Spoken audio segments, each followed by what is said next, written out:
Welcome to the Bookish Spell, your cozy corner for all things bookish.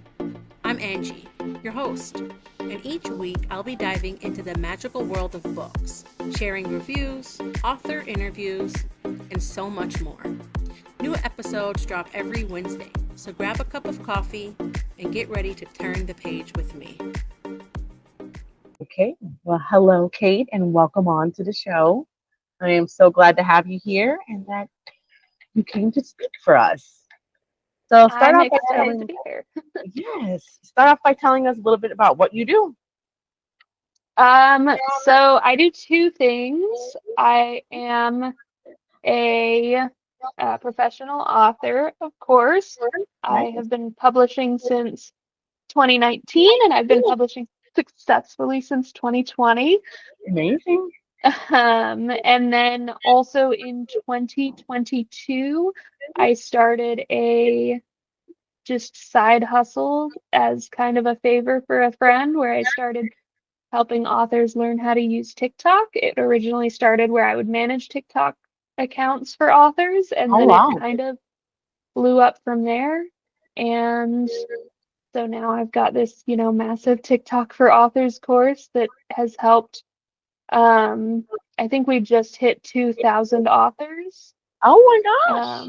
with their TikTok strategy, so that we can find good books for more people to read, because that's the hardest thing for authors is finding an audience that, loves our books. It's just, getting our books into those hands. So, Wow. Well, tell us a little bit about your course. What can authors expect? it is a comprehensive front to back TikTok course. So if you know how to use TikTok already, you can skip the introduction portion and learn all about the algorithm and the strategy. The big thing that I like to tell people who, have tried TikTok in the past is it's not a course that teaches you trends. It's a course that teaches you longevity and strategy overall, because I don't want people to sit and learn how to do this week's meme. I want you to sit and learn how to do something that you can do over and over again. And every single thing I teach in that course is stuff that I have been using for almost 3 years now to help myself and other authors make, am I allowed to cuss on this podcast? A metric fuck ton of money. Nice. However, if you've never used TikTok and can't even figure out how to download the app, it'll teach you how to do that too. And it'll teach you how to post a video and all of that basic stuff That is if you struggle with that. that is a really good thing to add because I myself, when I first started TikTok, this was even way before I was doing my book account. I was just on TikTok. I had no idea how to post. I couldn't figure out how to add the words on the videos. Right. So I purchased a course from Udemy and had somebody teach me how to do the just work TikTok. So that is an amazing thing that you offer because I feel like a lot of people don't. And I've been like a tech person all my life. I'm just like computer nerd, and I don't know why for the life of me I couldn't figure out TikTok. It was like way ahead of my time. What I have found with a lot of courses that I have done, because I've taken a lot of courses on a lot of subjects, and a lot of it is people just like teaching you things that you can learn from, YouTube or whatever, but you have to sit and do a lot of it and a lot of research into it. But one important thing about like my course that I teach is I'm not just teaching things that you can look up on YouTube. I'm learning things that I've learned from working with thousands of authors. Nice. Because it's really important to me that the stuff that I teach works. And it's not just something that I have one big client that this worked for, therefore it works really well because it happened to work for this one person. It's something that works consistently over and over again across thousands of people and thousands of accounts. I love it. And where can we find your course? My course is located at my website, Align Digital, and I'll make sure that you have an affiliate code so that you can get credit if people find it through you. Oh, nice. Nice. Well, that's pretty interesting. So actually, one of my questions about your course, is it a mix of, or is it one or the other of just like visuals, like watching a video, or is it like a manual script that they're gonna have to read? How is your course like conducted? So it's all on video. We're working on getting it transcribed and getting transcripts, but I hadn't considered getting like PDF transcripts. So we're working on getting that. But honestly, since the course came out a year ago, I've been so busy that I just haven't Yeah. had an extra minute to get the transcribed version down for everyone to download PDFs. Video is my preferred method, so. Yes, it's all video, and we have captions on most of the videos because I struggle with audio processing, so I always need captions on videos that I watch. So we're working on getting the captions done as well. Nice, nice. All right, and can you tell us a little bit about your background and how you started TikTok? How I started TikTok was a total accident. I was having a down couple of months with my books because I didn't really know why my first series sold really well, which meant I couldn't replicate the things that made my first series do really well. Then I discovered Universal Fantasy by T. Taylor, changed my life, changed my entire life. So if you're an author or an aspiring author, read her book because it blew my mind. But anyway, so I was struggling and having some low months on sales, and I had a friend who messaged, and she knew that I was struggling financially at that point, and that my laptop that I used for writing and for my career had died. And so I didn't even have a computer I could use to work on my books. And so she messaged, she was like, hey, could you manage one of my TikTok accounts for like a month and I'll give you some money and then you can buy like an okay pre-owned computer. And I was like, yeah, absolutely, I will. Because I want to get back to work. I want to get back to writing and stuff. So she gave me some money, bought a computer, and I was like, I'm going to learn every freaking thing about TikTok. I'm going to learn the ins and outs. I'm going to learn not just what's working right now, but I want to learn how to make it work consistently. And that was about the next 3 months, was just because some days you would get no views and I couldn't figure out why views were going down when this thing had worked so well, a month before. I was told people stop posting spicy content because TikTok is starting to ban spicy content, and if they figure out that your account is mainly spicy, then all of this work goes down the drain. So basically I had this one accidental client for a friend, and then she had a couple of people that knew a couple of people who knew a couple of people who all wanted somebody to manage their accounts. And then at some point I was like, okay, this is too many people. I need to teach people how to do it. And I need to teach them how to do it in a way that works consistently and that gives consistent results.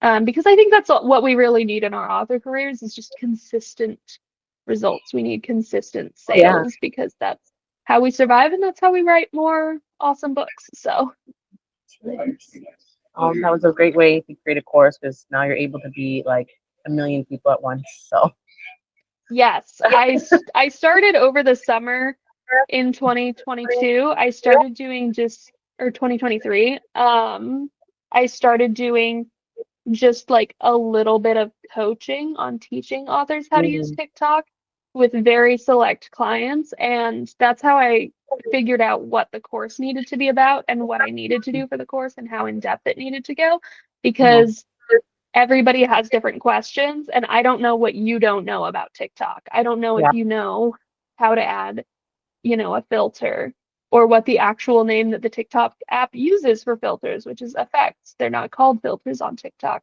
So it's figuring out, and it's making sure that I have enough information, because I don't know what you don't know. And if I don't tell you, then, you might not know, and you might not have the information, and you might not know the questions to ask. So what makes TikTok such a powerful platform for book promotion? Honestly, it's the amount of user base. And it's also their algorithm. And their algorithm is really simple. It is the more seconds that somebody watches your video, the more time somebody watches, not the percent, but the amount of time, the more likely your video is to be recommended to them in the future, your other videos. but it's also going to affect how TikTok shows your content to other people. So if people scroll within the first 3 seconds of your video, then they are not going to be recommended any more of your content. If that person stays on your content for more than 3 seconds, they are going to be recommended another piece of your content Wow. in the future. If they stay on your content for more than 20 seconds, TikTok is going to recommend your content to people similar to them. They're going to show it on the For You page, which is just the master feed where it shows anything from anybody. So it's going to show it to more people. And if they watch it for over a minute, if people consistently watch your video for more than a minute, your post is going to go viral. And that's all there is to it. So if you have a piece of content that is intriguing and keeps people there for 60 seconds or longer, it's going to go viral. And that's also why I tell people to make longer content. If they do the slideshows where people can scroll through it, then I tell people it has to be more than a minute. You have to do 25 or more slides, because 25 slides, people take an average of 2.5 seconds per slide, because we don't do long walls of text here, because people are put off by it. They don't want to sit and read a long wall of text on TikTok. That's for the actual book. When they're reading the actual book, TikTok has to be fast. So they're still getting the sensation of scrolling when they go page by page on like your photo mode on your slideshows. But if we give them 2.5 seconds per slide, which is fairly standard, fairly average, and they go through 25 slides, 25 slides is 62.5 seconds, which means they've been on it for over a minute. And so then when we go into 26, 27, 35 slides, which 35 is the maximum on TikTok, that's where you're going to start to see a massive return. That's where you're going to see the most viral content, is going to be that longer content, but it has to be emotionally intriguing. It has to appeal to something people can relate to and a sense of justice. So as far as that goes, then I'm like, hey, make sure that your posts go toward emotional hooks, because you can read spice in pretty much anything you find on TikTok, but we want to get people emotionally invested so that they fall in love with our characters, so they fall in love with our story, and not just the sexy thing that sexy man is doing to sexy woman. So I always pick scenes that appeal to loneliness, heartbreak, and insecurity, because that's what people fear the most. That's deep down, that's the big thing we fear the most, other than putting your foot in the water at the lake and then something touches your foot. That and loneliness. So am I wrong? Like, you get in the water and then something touches your foot and you're like, I'm out. That's it. I actually having that conversation with my husband the other day. Like, one of my biggest fears is the ocean. I don't know what's gonna touch my feet. Yes. Or like the ocean, you're out on the beach and then something touches you. No. Oh. But other than that fear, we fear loneliness, and it's an instinctual thing. 10,000 years ago, when we were all living in caves, if you were alone, if you were rejected by, your village, you were dead. You were killed. You were eaten by a tiger or something. So we naturally fear loneliness and rejection, because our bodies know that being able to not be rejected and being with people, that's where safety is. It's a basic evolutionary trait. If you are together, you are safe, because humans are herd animals. And so we have that need to be loved, to be cared for, to be cherished. And when we have the fear of that not happening, people feel something for your character. Yes. And it's 100% of the time. It works every time. Or like they say in Anchorman, 70% of the time, it works every time. Okay. So, I guess the tip is if somebody has a spicy novel, they shouldn't like advertise it as much. You would think, or because I You feel like can my absolutely tell people that it's spicy. And listen, I love a good spicy scene. Luna Pierce is my best friend in the whole world, and she finds good ways to talk on TikTok about the content of the without scenes without that. She's like I said, she's been my best friend in the author world for years at this point. We met in 2020, mm-hmm. well before Untamed Vixen and Villanera ever happened. And she's a goddess of TikTok. But if you don't know how to talk about spice without talking about spice, you've got to be really careful. That's something Because I wasn't aware of. That's good to know. yeah, so if you're saying, if you're an author on TikTok, you don't need to be posting your spicy scenes. And it's not just because TikTok has this ban either. It's if you're a KU author, which is Kindle Unlimited for anyone who's unaware, that is a subscription membership where you are paid based off of the number of pages somebody reads in your book. But in 2014, 2015, there started to be issues with book stuffing and with basically scam page reads where somebody would go and flip through books so that authors could get paid. And there were even services you could pay for to get to like the top of the charts by What? having people flip through your pages, and they would just scroll through them really, really fast, or they would skip forward to the end. So Amazon now looks for that, and they'll look for people skipping through the book and skipping past chapters. And so the reason this matters with spicy scenes is that TikTok user behavior with spicy scenes is if you post a spicy scene, then TikTok readers go buy the book and then they skip to that spicy scene to read it. Oh my gosh.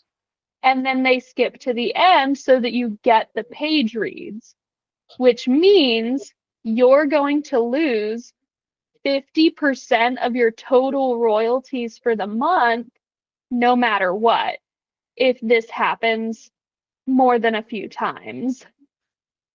I didn't know that's how Kindle Limited was. I was actually very curious about that, wondering how Yes. people make So, money.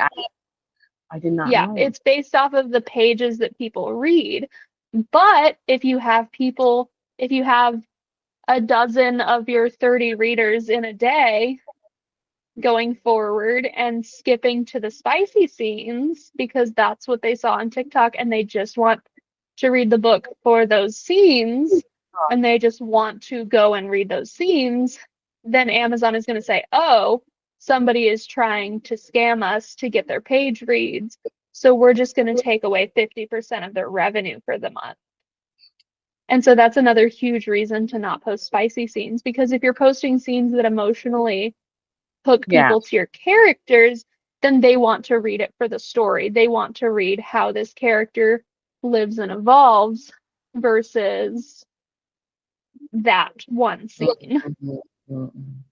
Wow. I did not know that about Kindle Limited. I'm actually really shocked.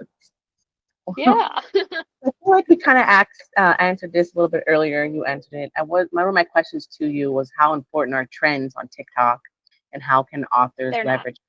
Okay. You can have a video go viral with trends, but chances are if you're seeing this trend a lot and you're posting it, it's too late. If Yeah. you're seeing it a lot, it's too late for you to get on the train and go viral most of the time, 99% of the time. Because by the time you get that video up, the trend is played out. Trends last for about a day and a half on TikTok. So if you're seeing a ton of it, it's probably over. Wow. So I always tell people, don't work for the trend, work for what consistently works. Mm-hmm. And my course doesn't just go over the slideshow posts, but that's what resonates with a lot of people because it's really hard to go and like post your face on TikTok every day to talk about your books. So that the slideshows are what really resonate with people, but there's so much you can do without having to do a trend. There's so much that you can do that consistently works and has consistently worked for years. Mm. Because having a consistent thing that works is going to be so much more important in the long run. Because if you try to post trends all the time, then you might occasionally have one that goes viral, or you might get super lucky and something goes viral about your book one time Yeah. in the course of a year or two. Mm. But you're not going to get consistent good views that way. And consistent good views are what keep your career going. Mm-hmm. Having a boost in sales and having a boost in people reading your book can be really great. But having a short boost from one piece of content that does really, really well isn't going to bring you consistent income. And it's not going to teach you how to bring yourself consistent income if TikTok gets banned or if TikTok just stops being the popular thing. Knowing how to do TikTok trends is not going to be the thing that, saves your career. So you have to have these skills to do things that work and that keep people engaged. And I think that's the most important thing, not just about my TikTok course, but I have like a course on how to write hooks, and it's Oh, nice. I came up with that course. It's called Book Marketing Pro, so it's separate from my TikTok one. But I have that one because this is how to write hooks that get people reading the hook and keep people engaged, so that they buy your book. And they work and those are not just for TikTok, they're for everything, because people need to realize that if you put your eggs all in one basket, you're going to get screwed at some point.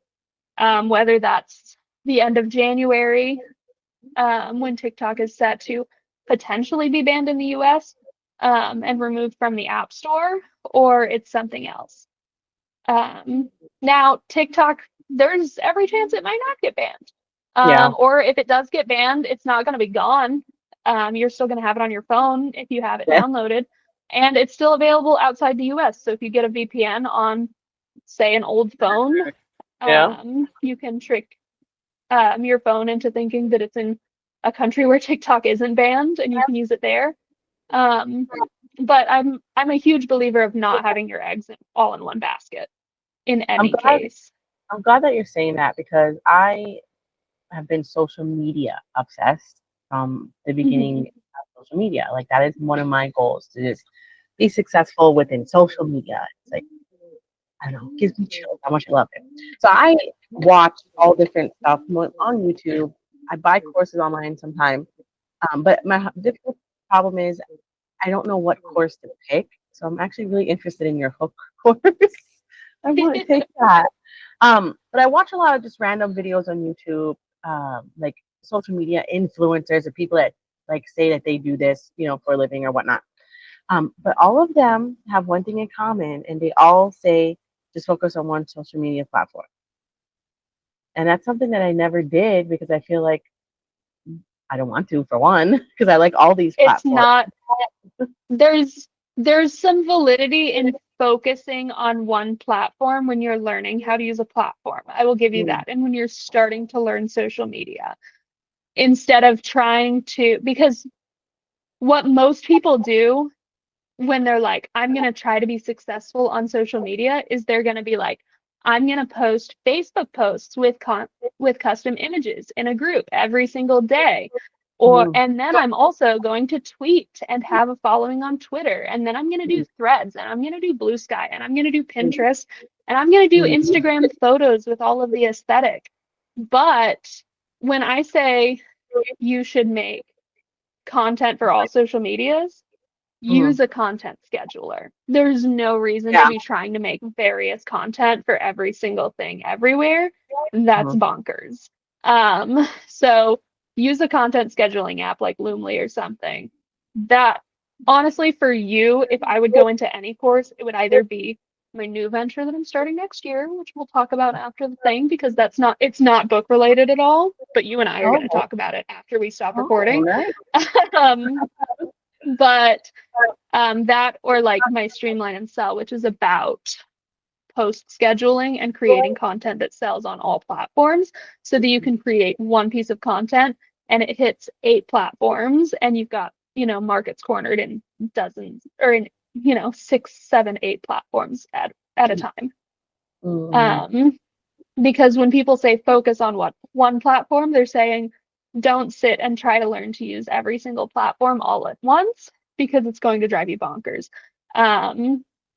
But I don't think that just putting every bit of effort and working for 8 hours a day on TikTok, I don't think it's a good idea, because then if TikTok gets banned or if people just stop using it or something, you're screwed. Yeah. So you've got to diversify your income. I definitely learned about diversifying income the hard way, because that first series did so very well, and then Facebook stopped being the popular place to market things, and I had no idea what to do. Way back in the olden days of 2020. I do want to talk about your books too, but I do have one question. Absolutely. This is a lingering question I have all the time, and I feel like I never could get a clear answer. So I want to talk about hashtags and captions. How do you factor those into the success of TikTok videos? Is it better to have more hashtags, less hashtags, no hashtags? So what I do for my captions and hashtags, do you know what SEO is? You know what? It doesn't matter if you know. I'm going to explain SEO because some people don't know what it is. And you hear SEO and you're like, that's a really technical computer term. I don't want to know what that is, and I'm not going to look at it. SEO, it stands for search engine optimization, and it sounds super complex and technical when you're like, I use search engine optimization for my content. It's keywords. It's a really fancy way of saying keywords, good keywords that make it easier for people to find your content. So if somebody says, learn SEO here, do SEO here, it's literally using keywords good. And I was so mad when I found out that was what it meant, because I spent so long avoiding learning about SEO. So here's my exact format for my captions and hashtags. And this consistently works on all social medias. I use a sentence that has my keywords, and then I put, for TikTok, they let you use longer captions. Some social medias don't let you use longer captions, but if it lets you, then I do my book's blurb while censoring any questionable words. Even words like touch and body and arm or whatever, anything that's a body part where TikTok is like, I think they're doing sex with those parts. Any of those keywords I censor. And I remove any curse words from the blurb and stuff. So I put the blurb just for the sake of having a longer caption, because TikTok is like, you put more effort in, and I'm like, I copy and pasted this. But the biggest thing for your caption is these keywords that are going to help you get in the right categories on TikTok, because we don't want to sit and work our ass off on a book talk video and then find out that it's going to trucker TikTok. We don't want to, work our butt off on a dark billionaire mafia romance and find out that the only people seeing it are 13-year-olds who are into parkour. So that would be horrible. So we want to make sure that our keywords are keyed in. And so I always put, for example, for like my billionaire romance book, this is right here. We'll talk about it in a few minutes, but I will say an impressive proposal is an angsty billionaire marriage of convenience romance. I don't say romance like the actual word. I purposely misspell it in my captions because it's less likely to get flagged by TikTok, because TikTok is a lot more strict when you mention romance in your caption. So I misspell it and I do RO Amazon mother, A M as in mother, CE. because it's such a common misspelling that you're going to end up in the right place anyway, but TikTok doesn't flag it yet. They might start flagging it, but they haven't to this Wow. point. So I use that. And then I use the book talk hashtag just to make sure that TikTok is like, ah, yes, book talk content. And then I will use like keywords. I'll use hashtags that are like marriage of convenience, romance. And there's in the hashtags, I'll use the word romance. Not every time, but sometimes. So I'll use like marriage of convenience romance, billionaire romance, angsty romance books that made me cry. I will use 5 hashtags. I never even use 6 hashtags. I will use between 3 and 5 hashtags. And these hashtags are going to be my tropes, and they're going to be my keywords that get this in the right categories, that get the right people watching. So the big thing is if you use too many, then TikTok, it's bot behavior to use a lot. So the big thing that TikTok wants is they want to keep bots off of the app because they make more money when real people are seeing content. They get more money from ad spend, they get more money from TikTok Shop and all of that. So bots use short captions and a million hashtags. Bots do shorter content. Bots do mass posting content on like 10 times a day. So I only post like 2 or 3 times a day. Usually twice a day is my sweet spot on an account. That's where I'm going to see, $3,000 a month per book that I post. Nice. In revenue. So twice a day has been a really good sweet spot. I used to do 3, but the third is always like video 1 gets decent views, video 2 gets decent views, and then video 3 is like 300 views. And I'm like, that's so helpful. Where did that come from? That's a really helpful piece of advice right there, because I feel like most people got the idea that you have to post 3 to 5 times a day on TikTok. You don't. Absolutely not. That's hell. That's where hell is. But also, speaking of view numbers, I just want to throw this out there, just as like a helpful thing for people to pay attention to. If you have less than 200 views per video, TikTok either thinks that you're posting inappropriate content or they think that you are a bot. So make sure that you're interacting with other people's posts. Celebration thing popped up. That was weird. That's funny. Make sure that you are interacting with other people's content, and make sure that you are not posting.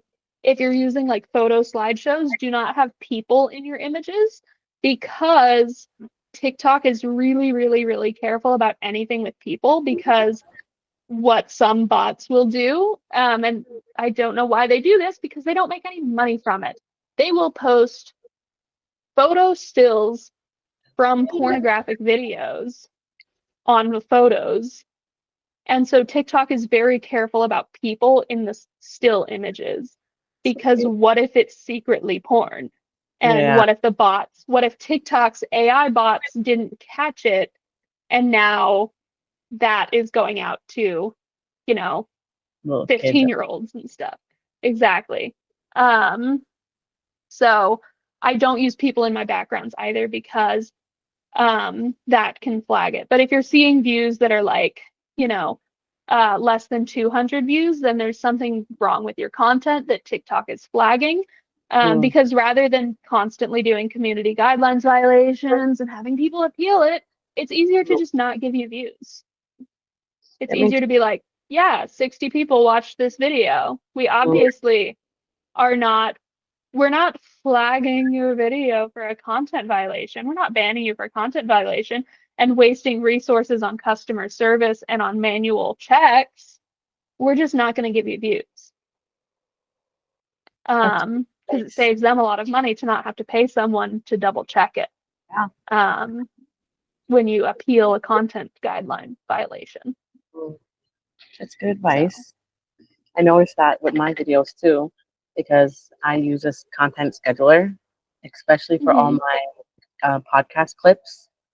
And sometimes I'm posting 3, sometimes 5 clips a day of my podcast clips, along with stuff that I'm recording in the moment, or whatever. So sometimes it's like Mhm. more than and I notice like some videos are doing pretty well, and then some of them get like under 100, like 50 views. I'm like, what's going on here? So that makes sense. I am going to stop Mhm. posting that many, because then a lot of the people I'm recording with, their videos are not being seen enough. So that is really Right. cool. That is really okay. How do authors balance promoting their books with creating content that feels authentic and engaging? Um, so that's a complicated question because none of the content I create that makes me, like I said, about $3,000 a month per account. So like I'll post my billionaire romance on one account, and then I'll post like my really popular paranormal romance RH series on a different account. Oh, And so nice. then it'll be like around 3 to 5K per book a month. It's not authentic, mind-blowing, original content that engages with readers. It's slideshows that are scenes from the book that get people to relate. Because I I used to say I'm lazy, but I don't think that's accurate because I'm constantly working, right? I love my business. I love doing things to work on my business, and I love bettering myself and my work that I do, and I love putting my best foot forward in the world. Mm, Um, I'm not lazy. I'm busy as shit. yeah. Okay. I don't have 6 hours a day to post content. And you know what? The biggest complaint I get from authors is they're like, oh my God, this is such a time suck. I can't sit and work on TikTok for Mm, 6 to 8 hours a day trying to figure it out and trying to mm, get all of this stuff done and trying to make original content and trying to film all of this original content. mm, Um, so because I want to write my books, and that's where most of us are. Like, I don't want to sit and market. And that's where I think a lot of people don't realize when they go the self-publishing route. And I love self-publishing. Self-publishing 100% is my favorite. yeah. Every self-published author that I know that treats it like a business and constantly like works to better themselves and actually like learns how to write marketable books and learns to market their books. Everyone that like actually does like puts that work in, and learns to do it properly and listens to people who've done it before. The listening is an important part, because sometimes we get into this mode of like, no, this I know that this professional who's been doing this for 5 years and makes $100,000 a month. I know they're saying to do this, but I'm going to do this slightly different way. That's like a little bit better in my opinion, even though I've never made a dollar. And then we get into that trap of like, well, no, I think I know a better way to do it, as though that person, Well, I mean, um, that's a good way of thinking, because a lot of, if it's yeah. a more of a well-known person, they're getting more views and making more money because people know who they are, and it kind Well, of and not necessarily, because there's you would be shocked at the number of authors that you've never heard of that are making $1 million a month. wow. Um, so I just want to put that out there. Just because you have heard of an author doesn't mean that they're making $1 million a year. Mm, And just because you've never heard of someone doesn't mean they're not making $1 million a year. that's it. Um, so that's an important clarification there. But basically, um, every indie author I know that puts the effort in to do it right and do it in a way that is actually proven to sell books is going to make more money than most trad published authors. And then indie authors that go trad generally just do it for distribution on paperbacks and are still like KU authors that do Kindle Unlimited Yeah, like and that. self-publish and are on their own schedule. Emily Um, McIntyre is one of them. yeah. Well, I had somebody that was like, well, why do so many authors jump ship from indie and go trad as soon as they get the chance? And I'm like, they don't. They're still independent authors. They are hybrid authors who use traditional for paperback distribution, but Hmm. they are still indie authors. They don't work for a publishing company, to do what the publishing company wants, because the big thing is if you get a trad publishing deal, unless you're getting a trad deal that's like, a 6-figure, God, I haven't done trad in so long, I forgot the name, a 6-figure advance, unless you've got like that kind of thing, chances are you still have to do the bulk of the marketing because your publisher is not going to do it. Wow. Um, Oh, sorry. It's my little boy. It's okay. I have a 3-year-old. I get it. But yeah, so that's why I love indie. And I had a point there that was about social media. Oh yeah, it's basically like if you're indie, you're running your own business, but you still want to be able to write and you still want to be able to do the things you want to do for your business. That's why you did it. That's why you're publishing books, because you want to do the things you want to do in some way, shape, or form. Mm-hmm. You either want to publish your book your own way, or you want to have financial independence, whatever it costs, or whatever. This is something that you want to do because you want to be in control of your own destiny. And I am very much of the mind that you should be able to do the things you want to do, and there's no reason that it should be super hard to do these other things. There's no reason you should be spending 6 hours a day on marketing when you can figure out when there is a way to do it easier. When there's post schedulers, when there's, TikTok slideshow posts, when there's all of this other stuff. There's ways to do it that aren't going to suck up your time. A lot of us are disabled. A lot of us have families. A lot of us have other shit going on, There's not a lot of authors have full-time jobs. Yes. There's so much that goes into it. There's no reason that you should have to, I should say. Because there's plenty of reason you can be doing this for, several hours a day, for, 10, 16 hours a day. And I've had lots of 16-hour days. But there's also no reason that you can't find a way to make it easier on yourself and to do a little less so that you can do a little more of what you like. Mm-hmm. I hope that answers whatever your question was. I have ADHD, so we went on a journey together. Well, it was a good answer to my question. So I feel what I gathered from that is don't make excuses. You can definitely post on social media and focus on your writing at the same time. You prioritize. Yeah, and if you come up to me and you say, well, no, TikTok only works. TikTok is so random and only works for a few people, I'm gonna fight you. If you come up to me at a convention and you say, well, I won't do TikTok because like it's all fake. There's no way to predict it. There's no way to like actually like guarantee that you're gonna sell. And I'm like, yeah, there is. It's called strategy. You just have to actually learn how to do it instead of just randomly posting whatever you feel like. I do have 2 more questions before we get into your book. One of them absolutely. was, does posting like consistently every day on a certain time matter, or can you post on whatever time you want as long as you're posting consistently? The time doesn't super matter.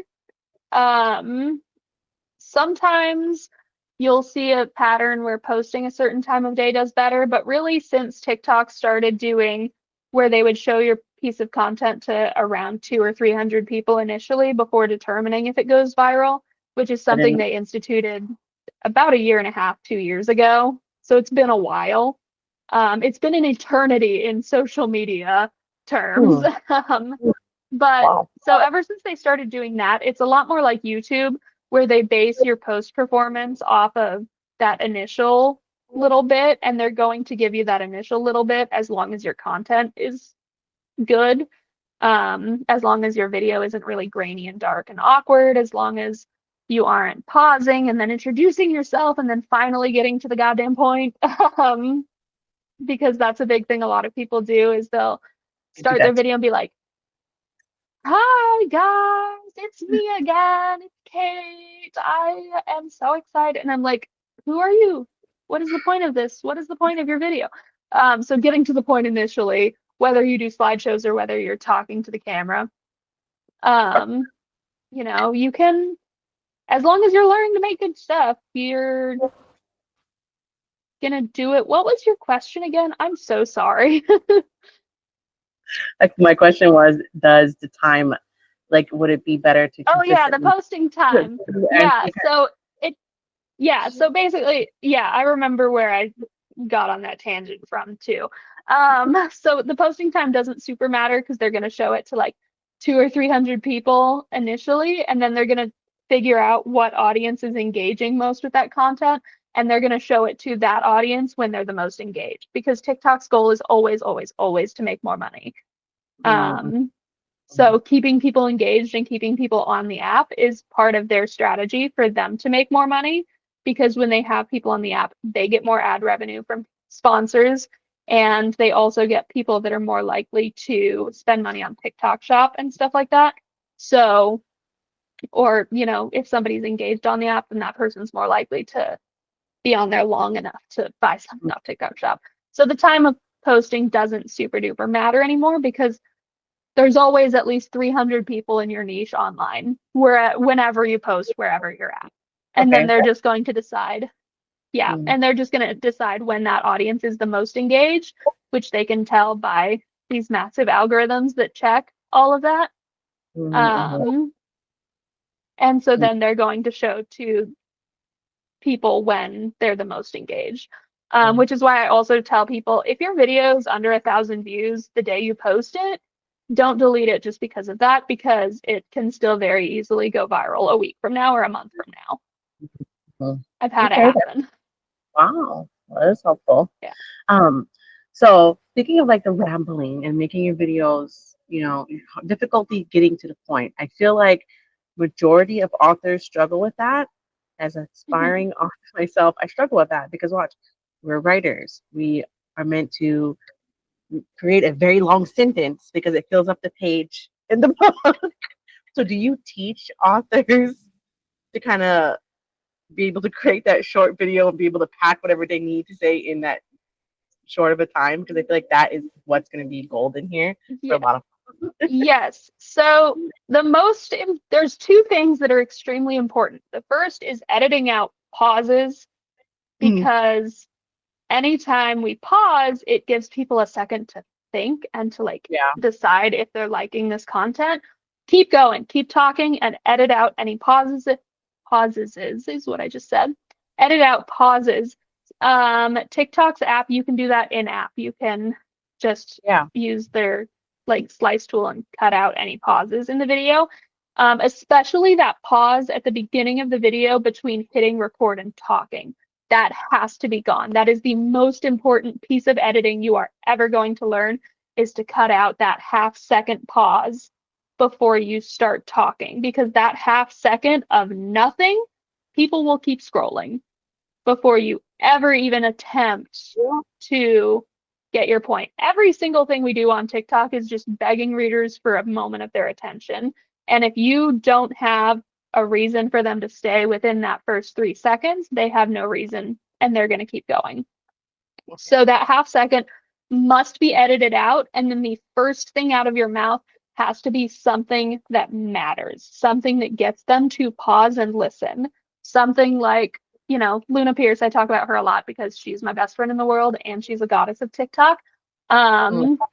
So hers is always something along the lines of, if you don't like really dark, messed up romance books, keep scrolling. Or if you don't like, or if you're not on dark romance book talk, keep scrolling. Because that tells people I'm going to hear something really good, because I am on dark romance TikTok. So I'm going to hear something real good, or, ooh, I'm intrigued. I've considered dark books, but I've never read them.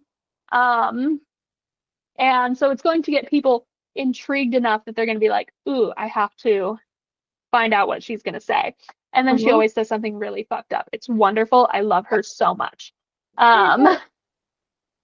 So getting to the point immediately is the most important thing. It's okay if you go off on a tangent a little bit in the video, but as long as you are connecting it to that main point, as long as you know where this train is going. It's Yeah. okay if parts of it pop off the rail a little bit. This is not a real train. Nobody's gonna die. Um, so just have that first initial thing and have a point that you're getting to. Mm. Another one that I like to do, that works really well for one of my clients who sells, she's had a couple of $1,000 TikTok shop days. Just for clarification, like she's sold $1,000 in a day on TikTok shop. Wow.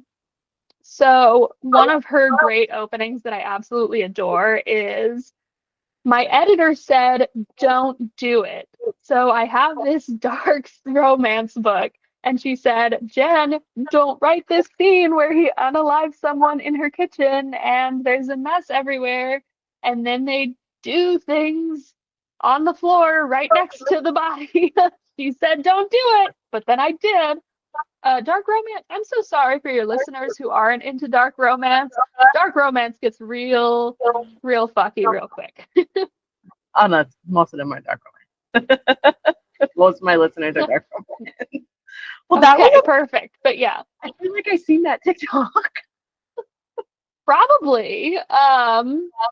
Yeah, and so it's like, get a really good point out there immediately, because you want people to stay on the video. Because if somebody watches the first 3 seconds and stays for the first 3 seconds, they are significantly more likely to stay the full 60 seconds than you might think. That first 3 seconds is the biggest drop-off point.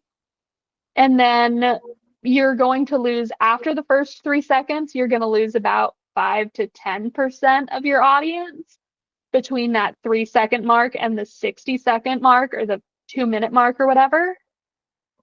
But that drop off point is just that first 3 seconds is where that massive drop off is going to be. So if that first 3 seconds is intriguing enough, then that 10% you're losing isn't going to be the last 10% of your audience that's left. It's going to be from, 70 to 60% of your audience, or 85 to 75% of your initial audience, which is much better than having that first 3 seconds drop off to like 5%. And then somehow you're at negative 5% of people are watching. Don't know how that works, but who knows? It's funny. Well, it sounds like your course has a lot of information, a lot of stuff people can learn from. I'm definitely intrigued. How long is your course? My course has over 7 or 8-ish hours of content, but you don't have to watch every single piece of it to be successful. There's sections on doing like face content, and sections of doing like content without your face. So there's a lot that is like it's kind of a pick and choose. But the most important things are going to be writing your hooks and just learning how to make content that's not going to get banned. Right. But your hooks are going to be the absolute most important thing. And if you literally just want to learn how to do hooks, just take the book marketing one. But if you want to learn how to do TikTok and how to do it well, TikTok for Authors is going to teach you everything that you need to know. If you take the whole thing, you're going to learn everything about TikTok, except for, because these didn't exist when I created the course and I haven't had a minute to add them, lives and TikTok shop. But I'm adding those. Oh, that's nice. As soon as I can. As soon as I have a second to myself. Nice. Well, that was pretty fun. I feel like, just based off what you're talking about, I feel like your course can even help people who have book accounts, like myself and as many other people, in creating content to recommend books to people and creating those hooks. And I feel like that would be really helpful too. So any of my listeners who are just bookish creators, I feel can benefit from your course as well. Yes, and I'm starting a new program that's for people who want to be influencers in general, not just about book talk. But if people have questions about that one after, you can contact me through my website too, because that's going to be totally separate and it's not going to be on my main website. Okay. So Perfect. So let's talk about your books, because the main thing that started it all is you're an author yourself. I've actually never heard of authors or books before in my life. I don't know what you're talking about. So tell us about your books? What genre do you write? So I started by writing paranormal reverse harem romance. Mm.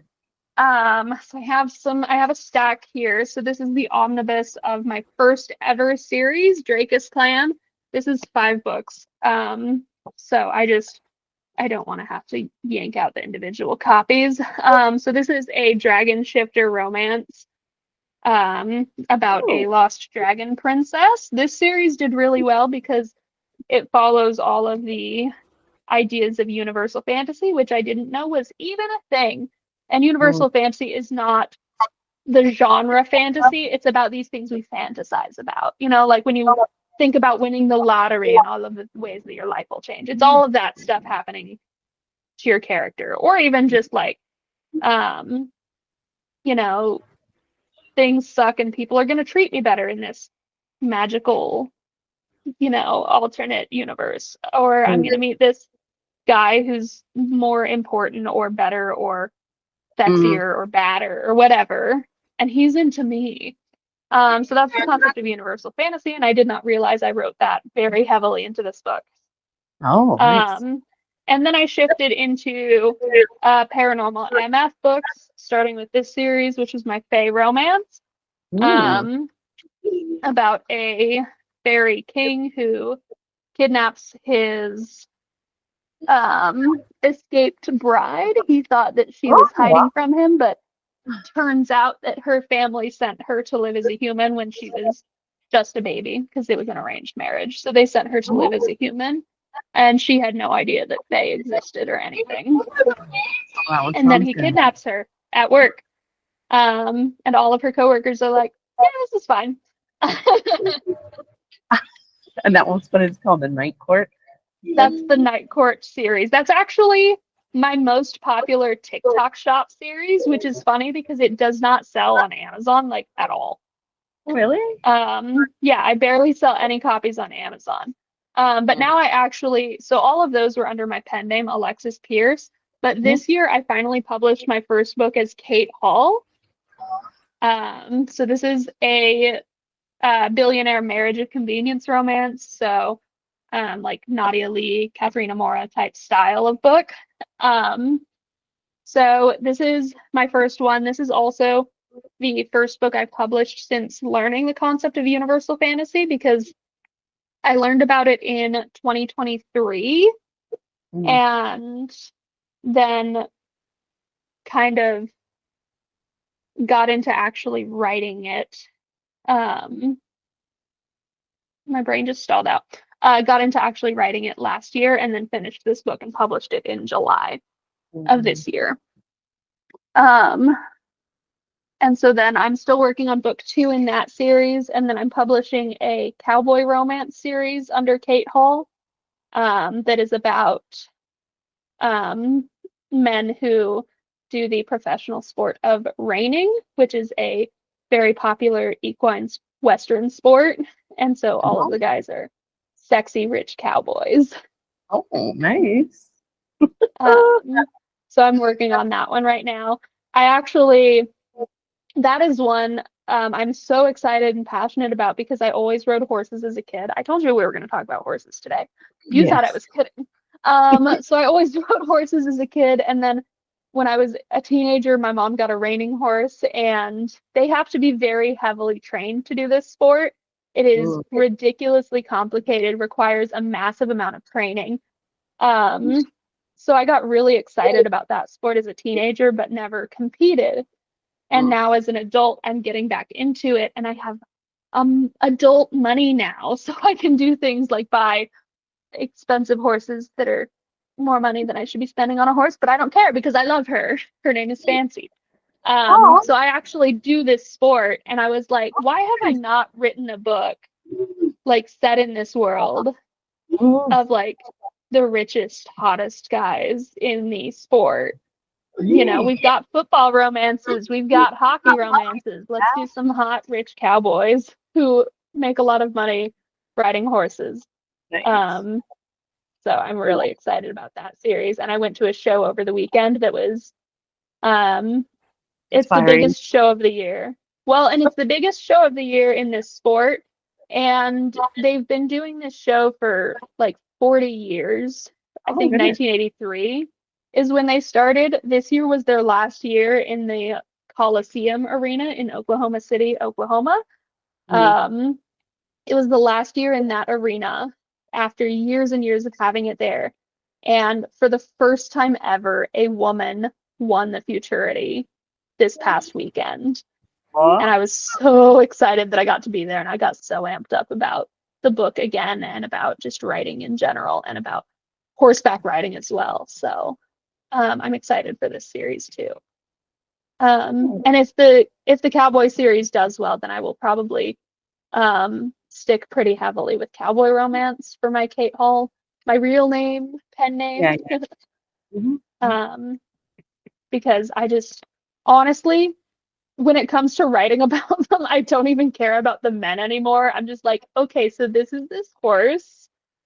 They're great. Because I'm such a freaking horse girl. Like when Oh, I I was a love kid on the playground, my friends and I would like, okay, so I'm this horse and my mane is shiny and black and I have a bay coat, but I have stripes like a zebra or something, love it. an elementary kid.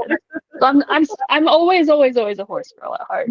So but yeah, so rich cowboys, billionaires, all of that fun stuff because Mm. um it's fun. It's really fun. And honestly, it sells really well. So it's really fun to write and it sells really well. Um I also have a really, really spicy Monster Fucker series Mm. under my Alexis Pierce name that's like it's probably the most fun I've ever had writing a book because I'm like, let's make these sex scenes weird. Um, and it's a monster rock star series. So Oh. the first three books, these guys are all in a band and they all got turned into some kind of monster before the series started. So one guy is a demon possessing the body of a guy who died in the accident. Um, Another guy is a werewolf, and another one is something else that I can't say because it's a spoiler alert for book 2, and then his book is book 3.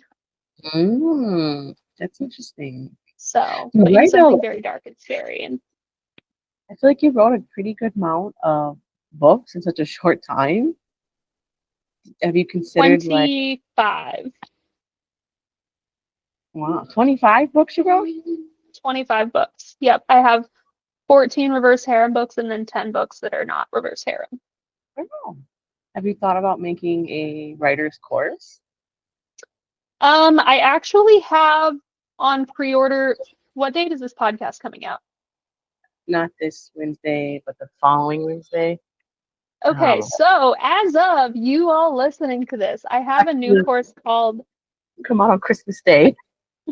Okay, that's I actually celebrate Yule instead of Christmas. So I work on Christmas, but that's because I want to, and we Mm. celebrate and open presents on the 21st. So ha. Oh, nice. But as of this podcast being out, my new course will be out. It's actually my cheapest base level course because I want people to be able to access publishing very easily. So it's called Self-Publishing Success, and it gives you the information that you need to publish your first book. Okay, so And it's to be able to publish it on Amazon. So my goal with that course is for you to be able to write a book, to self-edit the book, yeah. which I can't teach you. I can't spend 18 hours teaching you all grammar, but I can give you some good resources Yep. on being able to edit if you can't afford an editor and I made the course $25 because honestly, when I got started, I didn't have 2 pennies to rub together. I lived in a 1988 van that was falling apart.